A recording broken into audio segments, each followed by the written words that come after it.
Friends, some of our weekly correspondence.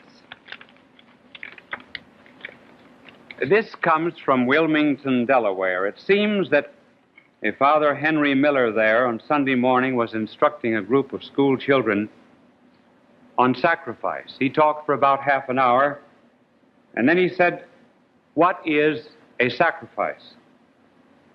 And one boy answered, "A sacrifice is when my mother makes me watch Bishop Sheen and I want to watch the Lone Ranger."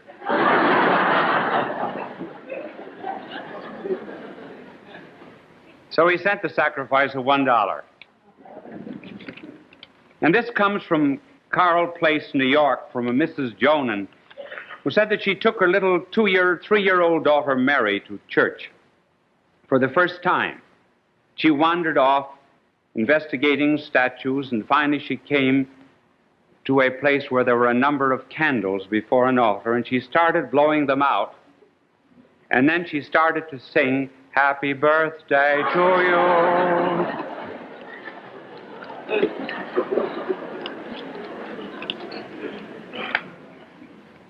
And this comes from Atlanta, Georgia.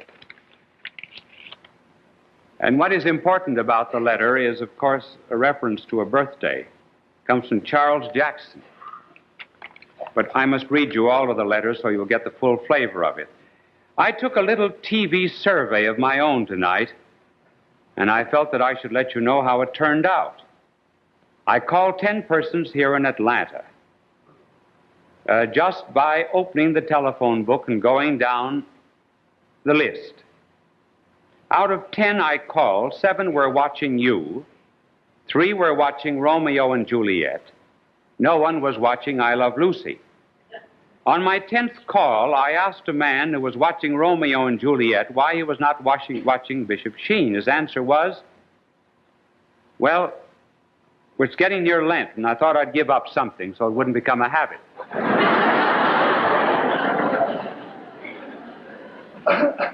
And Charles then says, "You were very popular down here in the Deep South. Well, now I better go. Homework calling. And as you say, God love you. Charles." Postscript. "Here is 25 cents for the poor you ate in Africa and Asia. I was going to buy a birthday card for my girlfriend. I hope you understand that this may be the ruination of my romance."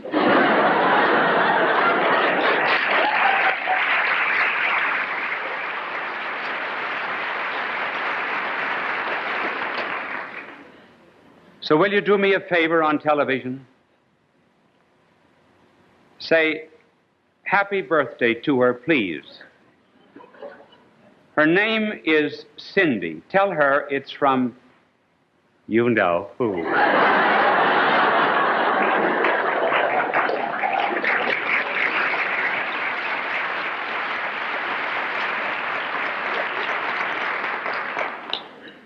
Happy birthday, Cindy. Then this other story. It seems that the Italian government wished the United States government to give them a radar outfit by which they could send down messages to the sea, get the proper reactions back, and locate a school of fish. It would be a great aid to the fishermen. Mrs. Luce, when she was our ambassador to Italy, was asked to get this radar outfit. And she told them this story. It seems that the French government received one of these radar outfits to locate fish. And when the French government sent down a message to the sea, a message came back from the school of fish. They were under the leadership of a giant whale and a tiny little herring. It seems that these two were inseparable, like the Damon and Pythias of the sea. Wherever the whale went, there went the herring. Messages always came back from both until this particular day when the French government sent down a message, only the herring answered. The French government was disturbed. It was getting to be a cabinet crisis. And they said to the herring, "What happened to the whale? Was the whale harpooned when they were taking a movie of Moby Dick? Did it bump its nose against an iceberg? Was it hit by a submarine? Where is the whale?" And the little herring answered, "Am I my blubber's kipper?"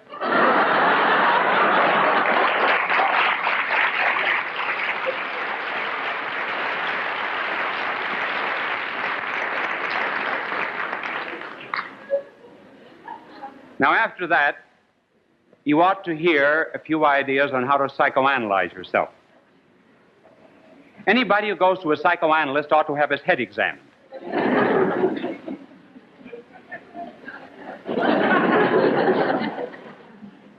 So let's examine ours. And we will try to determine what makes a person normal, and also what are the indications that one is becoming not so abnormal as to need a psychiatrist, because where there are serious cases of mental illness, these must be cared for by a psychiatrist, and psychiatry belongs in the domain of medicine, not in the domain of psychology. We're not concerned with those. Now, what is the difference between people who are normal and those who have a tendency to be abnormal? Well, the first difference is this. The normal person has a goal or a purpose in life. Those who are beginning to be abnormal and are losing peace of soul have no goal or purpose in life. First of all, the normal have a goal. Just as you would not have a gadget in your house 10 minutes without asking, "What's it for?" So you ask the same thing about life. House is made to live in, a church is a place of worship. So man must have a purpose. And the normal people decide on that before they decide on anything else. And the ultimate normal purpose of man is to be happy. Now, happy in that which constitutes his personality. What man wants as his final goal is life, not life for 5 more minutes, but just enduring life. Secondly, he wants truth, not the truth of geography to the exclusion of science, but all truth. And thirdly, he wants love, not a love that has hate and satiety in it, but an enduring ecstatic love. This is the normal goal of human beings. And perfect life and perfect truth and perfect love is the definition of God. In other words, in seeking happiness is seeking God. Now, there's a principle in philosophy that the first in intention is the last in execution. Suppose you intend to go to Washington from New York. That's first in your intent. But it's the last place you get to, because you have to go through Newark and Philadelphia and Camden and Baltimore before you get to Washington. So too a person has to decide, first of all, what is the ultimate goal of life. In fact, so important is this for people that whenever you sit down in a dentist's chair, before the dentist starts boring you, he has a right to ask you your philosophy of life. Because if your philosophy of life is wrong, he can't be sure that you'll pay your bill. Apropos of a dentist, I heard Red Skelton say not very long ago, he told the story of a Texan who went to a dentist. And the dentist examined his teeth and said, "Your teeth are absolutely perfect." The Texan said, "Drill anyway. You may hit something."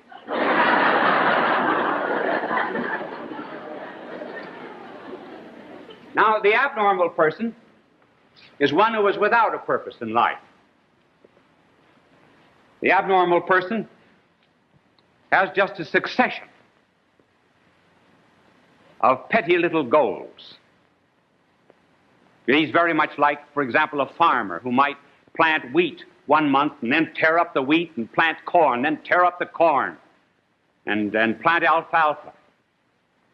Or he's like a radio station that's tuned into 2 or 3 stations at the same time and getting only static. Minds that are tending to be abnormal are not fixed on any ultimate destiny. They read a book and they're a materialist 1 week and they're an idealist the next and the communist the next. They lay tracts down on Monday, tear them up, and lay them in another direction Wednesday or Thursday. Very often they're like those of whom Confucius spoke. Confucius said that sometimes young men have no other goal than the flesh or sex. In middle age it's power, and in old age it's avarice. And Confucius, a very wise man, said that very often avarice and greed in old age is nothing but a sublimation of the lust of youth. But in any case, these people establish false infinites, misplaced infinites. They will, for example, try to make a god of the flesh. And by the intensity of an experience, try to make up for some ultimate goal or destiny. That produces an unhappiness of mind.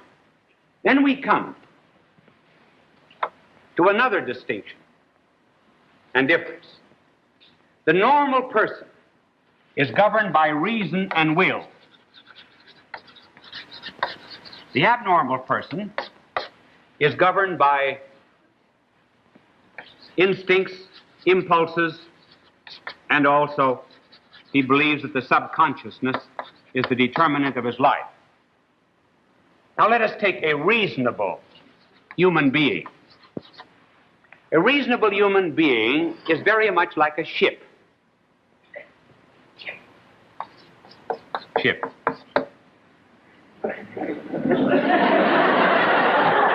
You laugh at me before I get started. I know it's that bad, but I can't help it.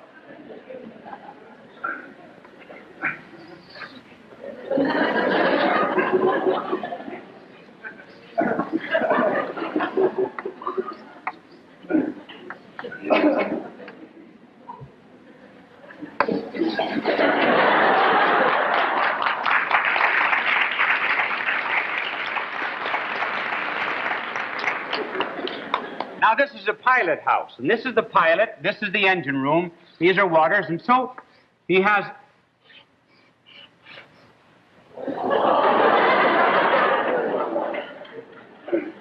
That star looks as if it were out all night.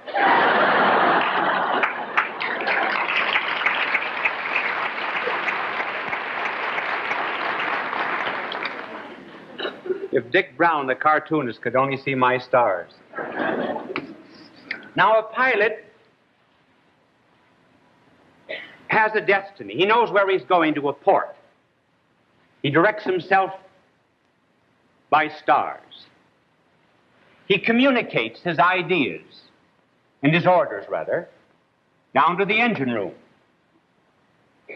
There is a disturbance from the outside by the waves, and sometimes the water will come in here, and then it will be sent out again. But what is important is the fact that the pilot determines the direction of the ship. In other words, he's got a goal or a purpose. Now, man is like that, a normal man. First of all, he has a reason. He's interested in truth. He has a will. And when he sees a certain destiny or goal or something that ought to be done, then he wills to do it. So that at the top of a reasonable man is his intellect and his will. Now, these affect his emotions. For example, one receives sad news. One cries. It is not the crying that produces the idea of sad news. It is rather the idea that affected the emotions.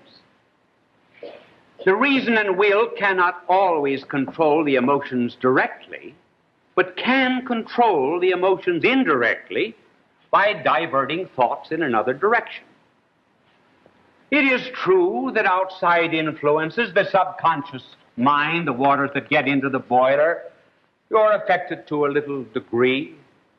It is true that social, economic, parental background and influences do in some way affect man, but not seriously. And the combination of these constitute conscience. He has a fine sense of right and wrong. Well, that's the normal being. Now, the abnormal man is quite different from that. And I'm going to ask my little angel, since you laughed at my drawing, I'm going to ask my angel to draw the abnormal person. Oh, there he is already. This is my little angel. And here's the ship upside down. Now, this is a picture of the abnormal mind. Here is the subconsciousness. Here. Here is reason and will, completely submerged. Here are the emotions. What is important for an abnormal person is the subconsciousness. We are determined to be what we are because of something that is buried down in the depths of the mind. This may be part of the heritage of the collective unconsciousness of the human race. So they say. Well, what role does reason play? Reason is only to justify. Find excuses very often for the way that one acts. What is the will? Is that important? No. The will is just an arena where the conflict takes place. So it is the subconsciousness in an abnormal person that completely determines his whole life. Reason and will, therefore, are unimportant. Hence, he's not concerned about objective things. For example, a star, a port. Those do not interest him. He's interested only in finding out what is here in the depths. And that's why he's so keen on analyzing, not thinking out reasons. Hence he will, if he hears a fine piece of music, he's not so much interested in the music, but the way he feels when he hears the music. He watches a drama. He's not particularly interested in the unfolding of the plot. He's interested rather in the way that he feels when he sees the plot unfold. So, you would explain, for example, the fact that you cry when you eat an onion, get near an onion, is because you once were eating an onion and received news that you were disinherited, and you've cried ever since whenever you had an onion.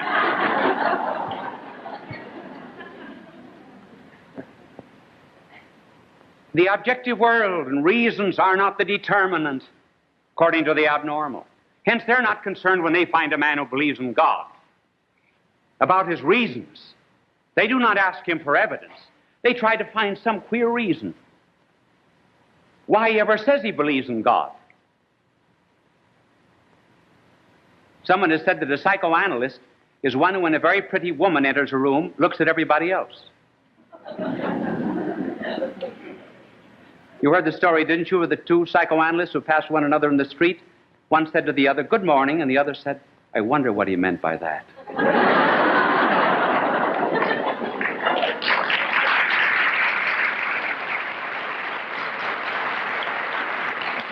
And so, they live in a world not of reasons, but they live in a world of dreams. And all dreams have a tremendous meaning. And they are, for the most part, unfulfilled sex desires. Ah, if you only knew the depth of the dream world. Here's a story that I think explodes all this. exaggerated belief in the subconsciousness of the determinate of rational beings. This individual came to a psychoanalyst and stretched out on a couch. He took his medicine laying down. He said, "What did you dream about?" He said, "I dreamt that I was out rowing.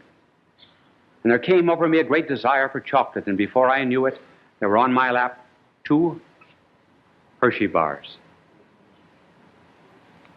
Psychoanalyst said, "Identical Hershey bars?" "Yes." "Do you know any people who are identical?" "Yes." He said, "There are some twins that pass my house every day. Identical twins, aged about 22, 23. How are they dressed?" "Brown." "Wear any jewelry?" "Yes. Little silver on the brow." "Well, can't you see that that's just a repressed desire, libido, for the twins? Come back and see me in 2 weeks." So he came back again, stretched out on the couch. The psychoanalyst said, "What did you dream about?" He said, "I dreamt about the twins. And if you tell me that has anything to do with 2 Hershey bars, I walk out."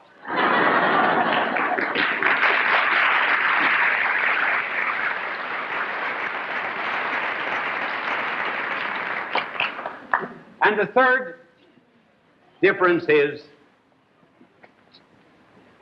that the normal person believes in repressing the excesses of the lower instincts in order to express his reason and his will and his potential for divine grace. So there is a repression, to be true. There is also a repression for the abnormal. But the repression here is not of the lower instincts. It's rather the repression of the reason and the will in order to give an outlet for the lower instincts. There's no such thing as there being only repression in life. There's never a repression without an expression, never an expression without a repression. For example, an alcoholic man represses his love of alcohol.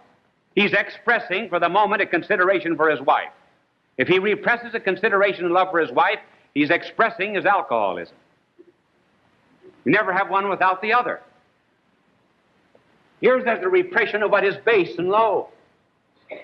And not because any passions or instincts are wrong. None of them are wrong of and by themselves. It's only the excesses of them that are wrong. And one does it why? One does it on account of love.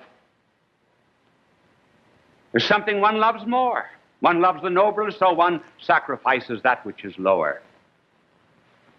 And here, on the contrary, there is a repression of reason, moral law very often, in order to express the lower instincts. And the argument that such an abnormal person will give is, well, it's natural, isn't it? Shouldn't one follow one's nature? Certainly one should. But what is our nature? Our nature is not that of a goat or a pig. Our nature is rational. We're human beings, governed not by the subconscious mind, governed by a reason and governed by a will. It is false to say that we can always cure a psychological complex by a physiological outlet. One might just as well say the way to overcome a complex about committing suicide is to jump off the Brooklyn Bridge. It's wrong also for people to think that we are to get rid of conflicts of life. There are certain conflicts that are inevitable in human nature, simply because we're composed of body and soul, and matter and spirit. And therefore, there's always a struggle. There's a cross that's at the very center of human life. No man is ever really happy on the inside until he's at war with himself. At war with that which is base and which would destroy his Godward tendencies As our Lord said, I came not to bring peace, but the sword. Not the sword that points and thrusts outward to destroy the neighbor, but the sword that thrusts inward in order to destroy one's egotism and one's lust and one's avarice and all the things that destroy also a people. Little girl, we shall give her the name of Margarity. And the little Jewish girl was a very good little girl, and she went to the synagogue every week. And the little Catholic girl went to the Catholic church every week. And on this particular Tuesday night, just about time for our program to come on, the little Jewish girl announced it, saying, "Come on, Margarity's rabbi is on the air."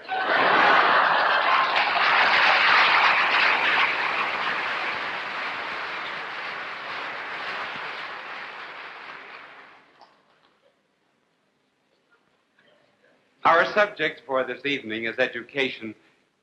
As you know, considerable fun has been poked at it.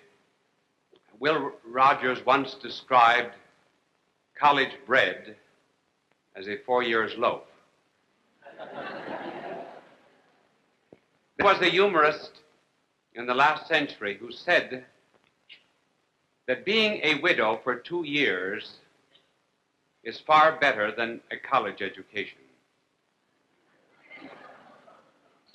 And Robert Hutchins, formerly of the University of Chicago, said that the reason we give sheepskins to college graduates is in order to cover up their intellectual nakedness. These are, of course, very extreme views on education. But every one of us, of course, regrets that we had not studied more when we were in school. I got into considerable difficulty a year or two ago on television just by saying, I thought in mere fun, that I spent 4 years in the 3rd grade. And from that time on, many fathers and mothers have written in protest saying that they can't induce their children to study. They said, I was in the 4th grade for 3 years, and why shouldn't they be in the flunk year after year? But as I said, we do regret that we had not studied harder, particularly when we go to France. And here we study book French, and we go over there, and somehow or other they never speak book French in Paris. You get mad because the horses and dogs understand French, and you don't. So the American always shouts. He feels the reason the French do not understand him is because he doesn't speak loud enough. And about the only one who can understand American French in Paris is some other American. But our concern with education is not so much the vocational or professional side of it, but just a general philosophy of education with particular reference to colleges and universities. Now, the general aim of education is to train the whole man, the intellect and will, not just the mind alone. We went into a store to buy a suit of clothes. We would not take a suit that had only one sleeve. And you bought a pair of shoes, you'd want toes in it unless you wanted to be in style. And so with education. But tonight we're only going to talk about the intellect. Perhaps some other time we may talk about the will. Now, the intellect, if it is to be properly trained, should be developed along these 3 lines. First of all, an educated man will seek truth. Secondly, he will have a correlation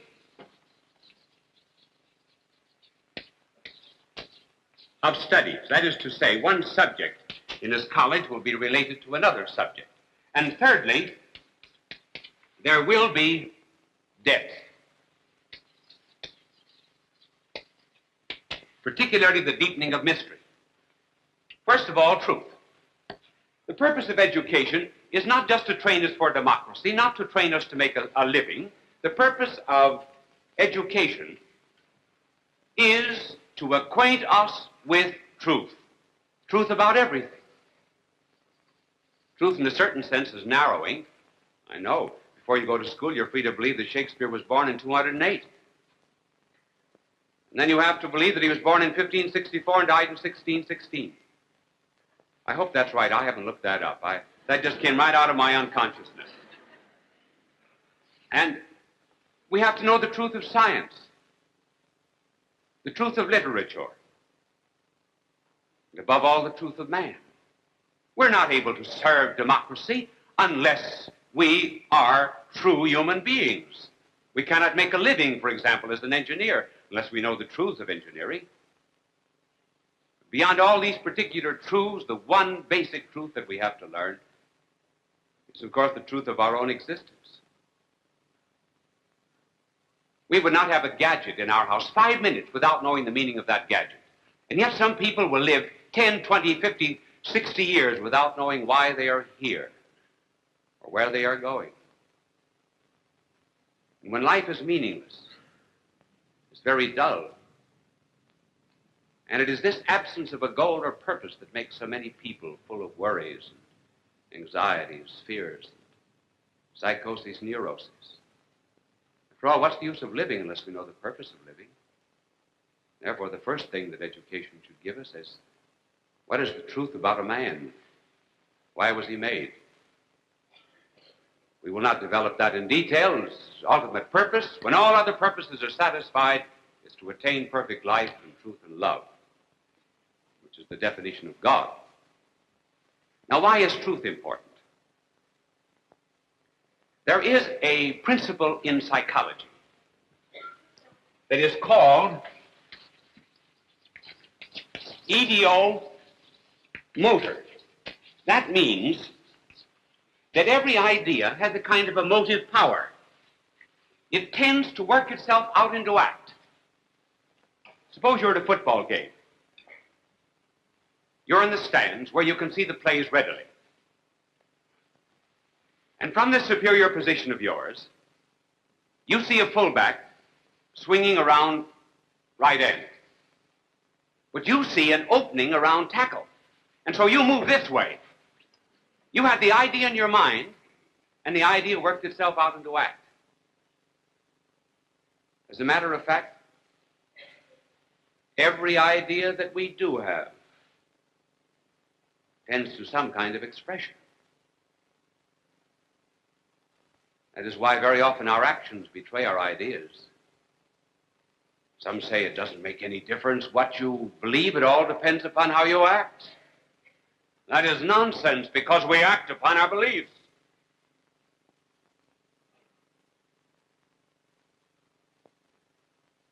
If we put truth into our mind,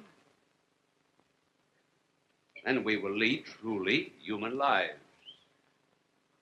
Now, if every idea works itself out into act, see how important it is to put true ideas into our mind? We ought to treat our mind just exactly as we treat our stomach. We do not put garbage in our stomach. So we have pure food laws. But our stomach is not nearly as important as our mind. And some people read murders, headlines, whenever there's a hatchet murder. Wonderful. Some newspapers delight in a story of that particular kind. Well, think of putting infidelities, disloyalties, slanders, backbitings, and all of that into one's head. It's all going to work itself out into act eventually. That's why it's important to keep the right kind of thoughts in one's head. But it may be objected, well, how about evil? Should we not know evil? The old Greek Socrates said that evil is ignorance. That is not true.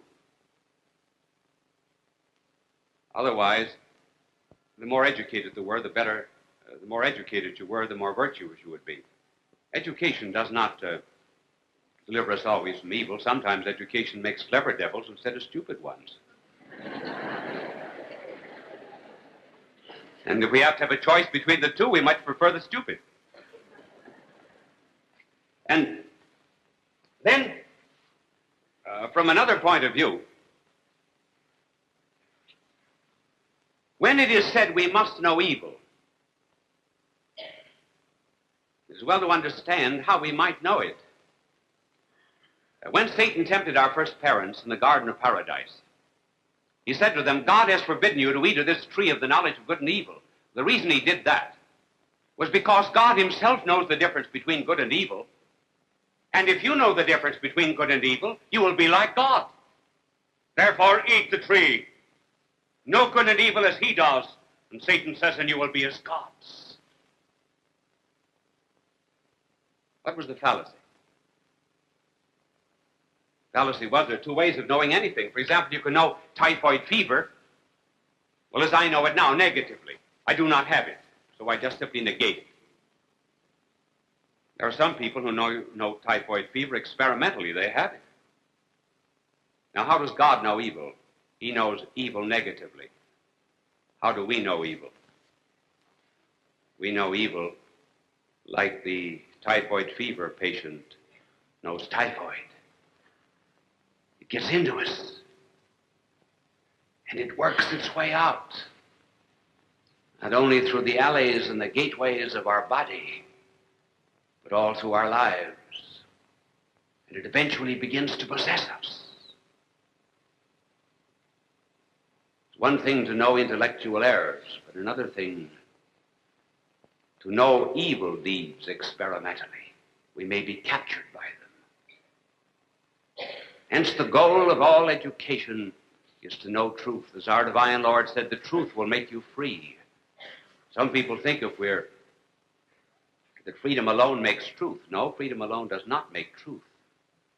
It helps discover it. It's very essential for it.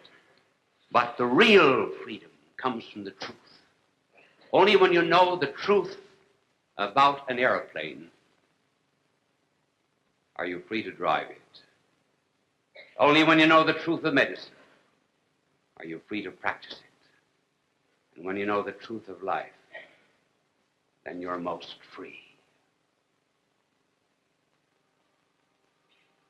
Now, not only truth, but a second condition of an educated man is that there be a correlation of studies.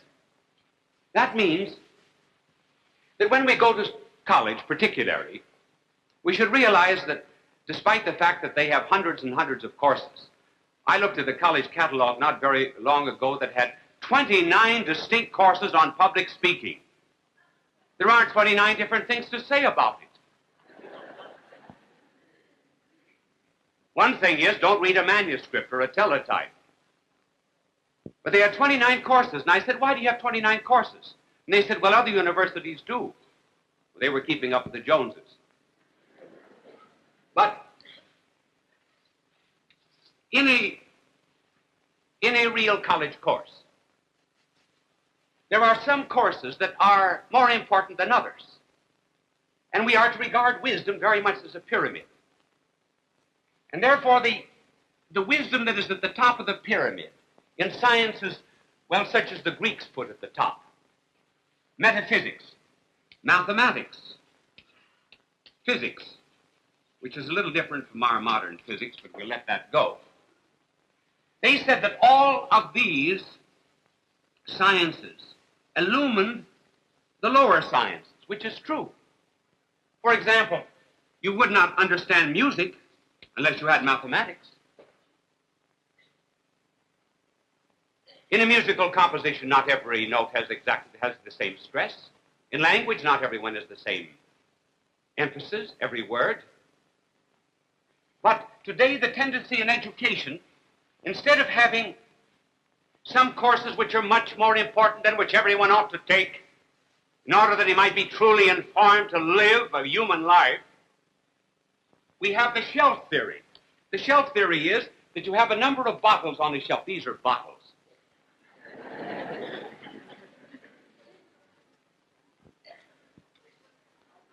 The camera will stand back when I draw, please. Now, the idea is, when you go to college today, is it doesn't make any difference what course you take. You just elect any course that you please. And at the end of 4 years, you collect 64 bottles, 64 credits.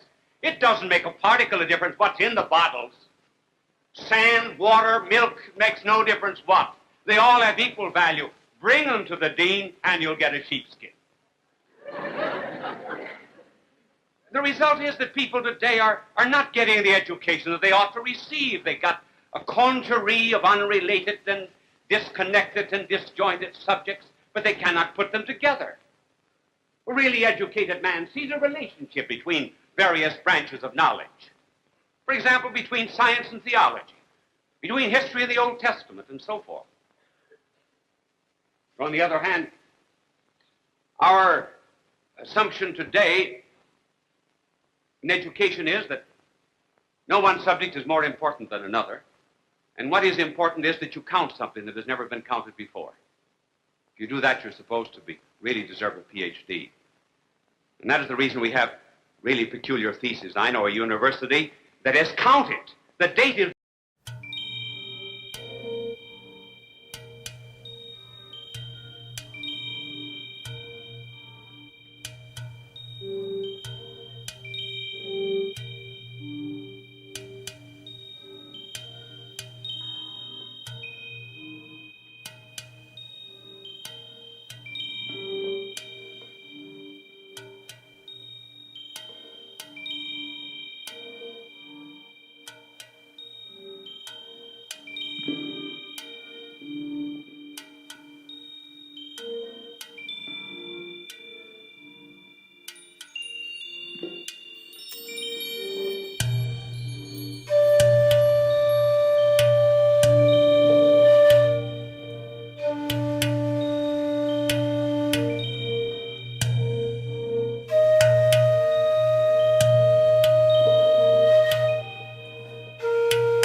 The vocatives, the ablatives, and the genitives in Virgil, the infinitives in Augustine.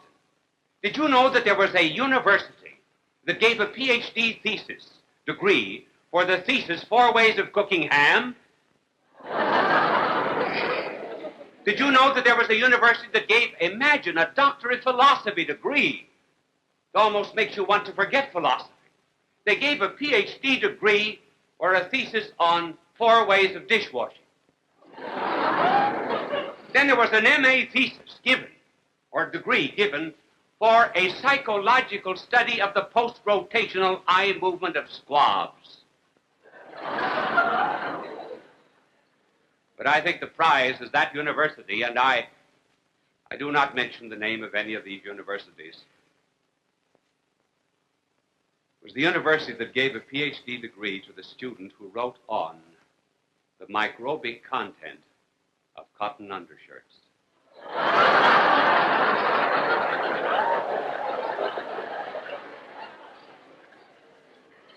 Can't you imagine the student all the time working, slaving on that thesis till he got it done?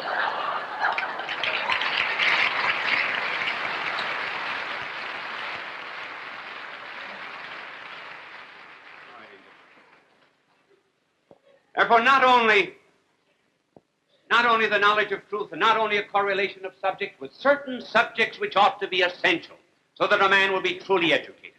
But finally, a truly educated man will also have a philosophy of life.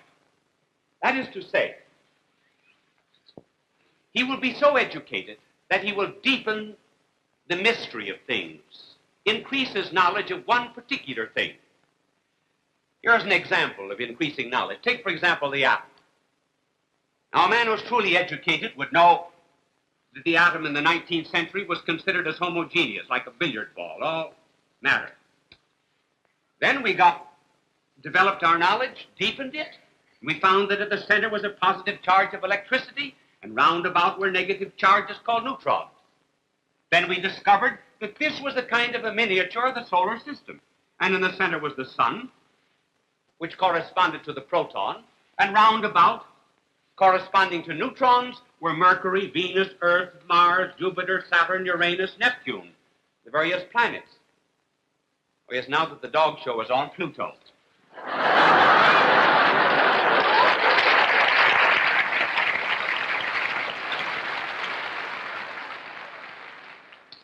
And then the knowledge was deepened a little more, as Sir James Jeans said. Now we discovered that the most scientific explanation of the universe is that everything is light. Either bottled light, matter, like this board, or unbottled light, like illumination. That's deepening knowledge. Today, the tendency in education, instead of deepening the mystery, is to make substitutions. Here there is a development like life itself, where life begins with a fetus and finally a complete organism. But here there's substitution. For example, the automobile was substituted for the horse and buggy, but the automobile didn't grow out of the horse and buggy. And so today, students, instead of being given a very definite philosophy of life which they can explore all their days after they get their A.B. and their Ph.D., they're merely given a point of view, a fad, a fancy.